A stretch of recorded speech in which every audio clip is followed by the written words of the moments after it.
Este miércoles se registraron disturbios en Morelos. Presuntos talamontes quemaron vehículos y tomaron como rehenes a trabajadores de la Comisión de Recursos Naturales y Desarrollo Rural. Elementos de la Guardia Nacional y el Ejército Mexicano tuvieron que intervenir. A continuación, todo lo que pasó.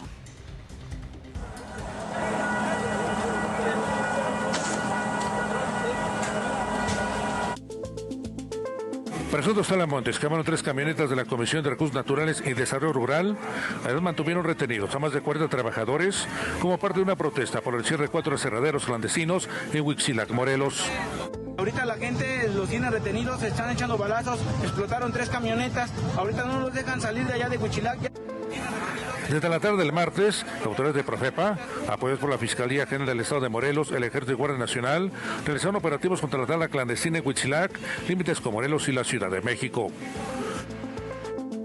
Aquí en esta zona de Huitzilac, fuimos a detectar 4 aserraderos, de los cuales pues 3 están completos con toda la maquinaria, que tienen su motor trifásico y la torre de aserrío. También hemos encontrado vehículos robados. Esto provocó la molestia de un grupo de sujetos en Huitzilac, quienes quemaron varios vehículos y retuvieron a trabajadores de Corena.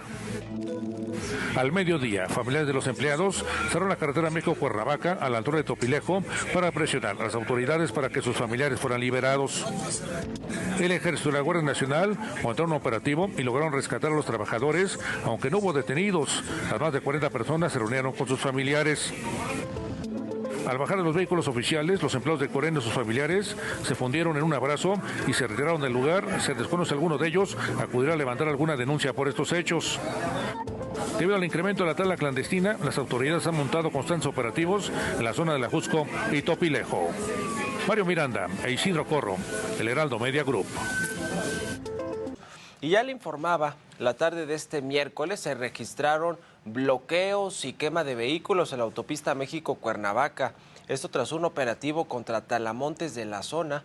Vamos a analizar este y otros temas de violencia que siguen ocurriendo en nuestro país. Vamos a platicar con David Saucedo, analista de temas de seguridad. ¿Cómo estás, David? Buenos días. ¿Qué tal, Mario? Qué gusto saludarte a ti, al auditorio, a tus órdenes. Pues de nueva cuenta en Morelos, en esta autopista tan transitada y tan peligrosa por lo que hemos visto ahora, además también con un empresario cercano a Marcelo Ebrard que fue asesinado con su hijo.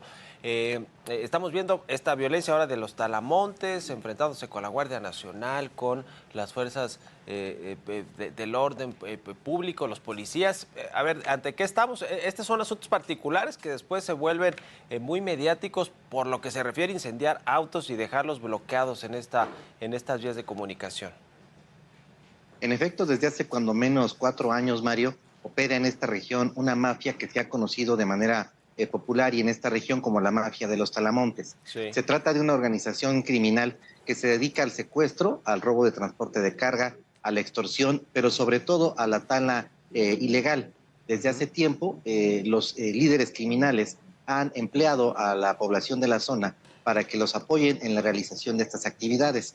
También han sobornado a las autoridades locales, sobre todo a los elementos de policía municipal, que han generado en torno a esta mafia un dispositivo de seguridad.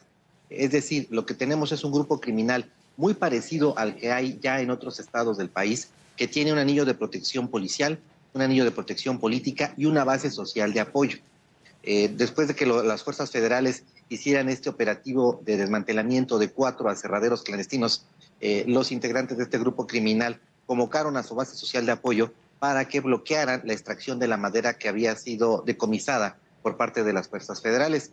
Es de suponer que para poder desarticular a este grupo criminal, no solo habrá que actuar en contra de las células delictivas, sino también contra los comandantes de seguridad pública estatales y municipales que les han dado protección en los últimos años. Uh-huh. Ahora, ya hay incluso una propuesta en el Congreso para pues que se tipifique como un delito penal. Ya es un delito ambiental este asunto de la tala ilegal de árboles, pero además, como bien nos decías, David, hay mafias que controlan este negocio que debe ser muy lucrativo por la reacción, ¿no?, tan fuerte que se ve de parte de las autoridades. Ahora, vi ayer un tuit, por cierto, del secretario de Seguridad de la Ciudad de México, de Omar García Harfuch, diciendo que pues se enviaban apoyo y respaldo para trabajar en conjunto con la policía de Morelos, con la Guardia Nacional. Se requiere todas estas fuerzas del orden para hacerle frente a un grupo de talamontes que, como tú decías, tiene base social y poder social, que es lo que hace complicado también que se puedan desmembrar, digamos, todos estos cárteles. ¿Se requieren tantas fuerzas del orden para combatir a los talamontes? Sí, por supuesto. Lamentablemente, la Secretaría de Medio Ambiente y la Profepa, la Procuraduría Federal de Protección al Ambiente, carecen de los elementos armados como para poder proteger la fauna silvestre, para poder proteger las bahías y para poder proteger los bosques y selvas. Se requiere la participación de las fuerzas federales, del Ejército, de la Guardia Nacional y eventualmente de policías estatales que sean contiguas y que estén a la mano para poder respaldar estos operativos, ya que se trata de mafias que no solo operan en el estado de Morelos, sino que también operan en estados circunvecinos. Es decir, es muy posible que también en la Ciudad de México haya esta actividad, obviamente en la zona rural de la Ciudad de México. Sin embargo, en el caso de Morelos, debido a la conflictividad social que hay en la región, es más evidente que los talamontes generaron un esquema de protección más avanzado y además colocaron más aserraderos que le están permitiendo obtener jugosas ganancias. Gran parte de esta madera es exportada al extranjero para poder fabricar muebles de alta gama. Se trata de un negocio muy lucrativo que floreció durante la época de la pandemia, cuando la población de esta zona tuvo una situación de desempleo que se incrementó debido a la paralización de la actividad económica en varias regiones del país. Sí. No ocurrió solo eso en el estado de Morelos. En varias regiones del país, los distintos grupos criminales aprovecharon el desempleo para integrar a su estructura criminal a pobladores que estaban dispuestos a colaborar a cambio de un ingreso.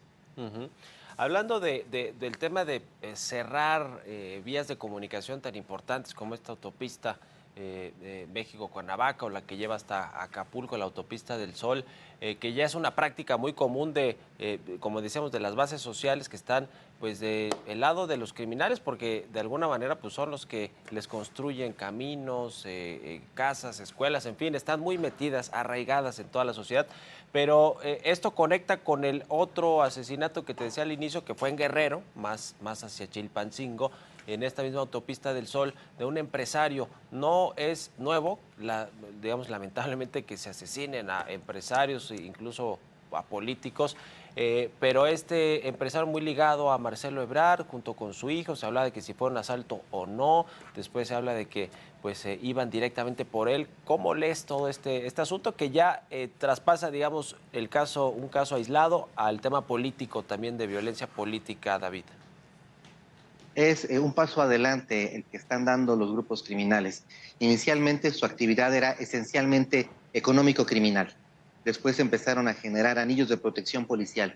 Sí. Avanzaron para conformar una base social de apoyo que los respaldara.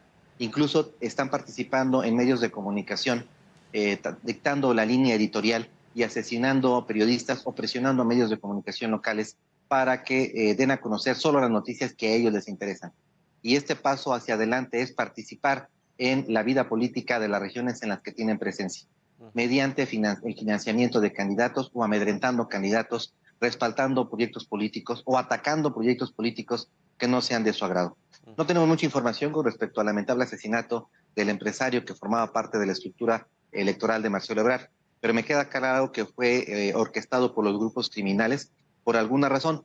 De fondo, la razón es que los grupos criminales desean tener participación política, pero no actúan solo mediante la promoción, sino también incurriendo en el asesinato político de aquellos que perciben como sus rivales u opositores a su dominio criminal.